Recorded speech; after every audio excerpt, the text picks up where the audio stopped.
Welcome back to my new blog. আশা করছি তোমরা সবাই ভালো আছো আর সুস্থ আছো। আর আজকের ব্লগটা শুরু করছি সকালবেলা থেকে। সকালে গেছিলাম একটু বাজারে সবজি বাজার করতে, আর এখানে আমি অনেকখানি আম নিয়ে নিয়েছিলাম 2.5 কিলোর মতো। আর আমের দাম এখন অনেকটা সস্তাও হয়ে গেছে। আমি এখানে হিমসাগর আম নিয়েছিলাম। আরও টুকটাক যা কেনাকাটি করার ছিল সেগুলো নিয়ে আমি ঘরে আসি আর দুপুরের লাঞ্চের প্রিপারেশন করার জন্য স্টার্ট করে দিই। দুপুরের লাঞ্চে ছিল ক্রিমি স্মোকি পনির, আর তার সাথে ছিল হচ্ছে ফ্রাইড রাইস। বর মশাইয়ের জন্য একটু ভালো মন্দ রান্না করার চেষ্টা করেছি, যেহেতু অনেক কয়দিন ধরেই নর্মাল খাচ্ছিল আর এখন একটু তেল মশলা কমই খাই আমরা।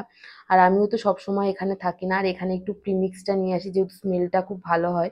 এখানে পেঁয়াজ টমেটো আর কয়েকটা কাজু বাদাম দিয়ে সেদ্ধ করতে বসিয়ে দিয়েছিলাম। আর এখানে এক থাল ভর্তি আম কেটে নিয়েছিলাম, ভেবো না কিন্তু আমি একাই খেয়েছি। আমগুলো খেতে খুবই মিষ্টি ছিল। তারপর আর বেশি দেরি করিনি, যে টমেটো পেঁয়াজ এগুলো সেদ্ধ করতে দিয়েছিলাম এটাকে একটু ঠান্ডা করে রেখে মিক্সার গ্রাইন্ডারে পেস্ট করে নিয়েছিলাম। পেস্ট করে নিলে জিনিসটা খুবই ভালো হয়। তোমরা একদম সিল্কি স্মুথ পেস্ট বানিয়ে নিতে পারো, বাট আমি নর্মালভাবে জাস্ট পেস্ট করেছিলাম, আমি আর পরে আর ছাঁকিনি জিনিসটাকে। তো যাই হোক, পেস্ট করে নেওয়ার পরে আমি আর একটা দিকে ভাতও বসিয়ে দিয়েছিলাম, তো ভাতও হয়ে গেছিলো। আর এবার হচ্ছে পনিরটাকে ভাজার পালা। আমি পনিরটাকে সবসময় বাড়িতে থাকলেও আমি পনিরটাকে ভেজেই নেই।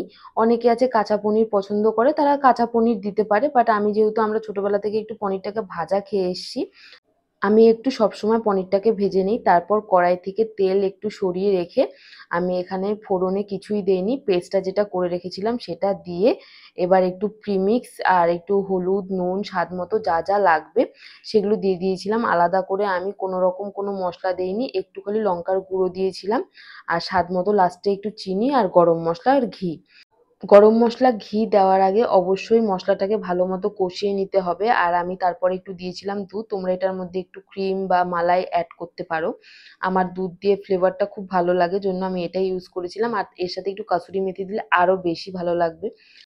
আজকে তোমাদের সাথে আমি আরো একটা কথা শেয়ার করি। যেহেতু আমি এখন মোস্ট অফ দ্য টাইম বালুরঘাটেই থাকি, কলকাতা আমি 2 মাসে বা 1 মাসে একবারের জন্য আসি, হয়তো কয়েকটা দিনের জন্য। তো রাকেশ তো সবসময় আমার হাতের রান্না খেতে পারে না, আর ও প্রচণ্ড আমার হাতের রান্না খেতে ভালোবাসে। তো আমি চেষ্টা করি যখনই আসি না কেন ওর জন্য একটু ভালো মন্দ রান্না করে দেওয়া, যেগুলো খেতে ভালোবাসে।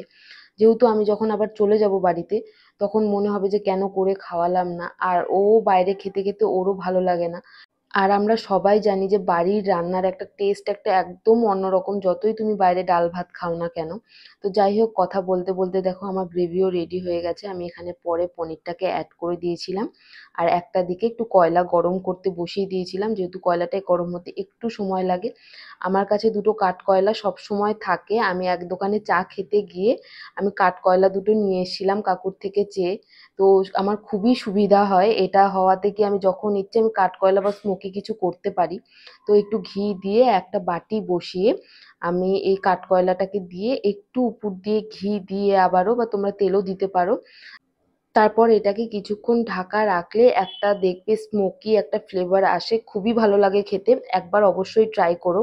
আর এখানে ফ্রাইড রাইসের জন্য যা যা লাগবে আমি কেটে রেখেছিলাম।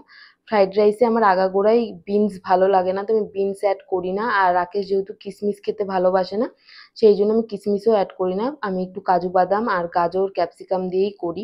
আর আজকের ফ্রাইড রাইসটা অনেকটা ঝরঝরে হয়েছিল, যেহেতু অনেক সময় আমার এটা ভুল হয়ে যায় যে বেশি আমি একটু রাইস নিয়ে ফেলি, মানে সেদ্ধ ভাত যখন হয়ে যায় তখন সেটা একটু নিচে যেহেতু গরম ভাবটা থাকে, তাই জন্য নিচের ভাতগুলো একটু গেদিয়ে যায়।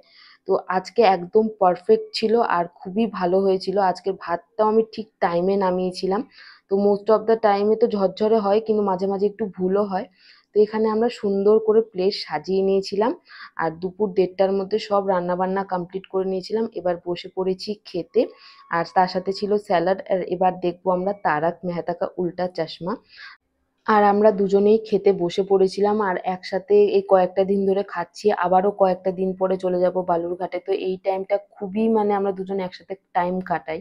যেহেতু অনেক কথা থাকে, অনেক গল্প থাকে, দুজনা মিলে করি, হাসাহাসি করি।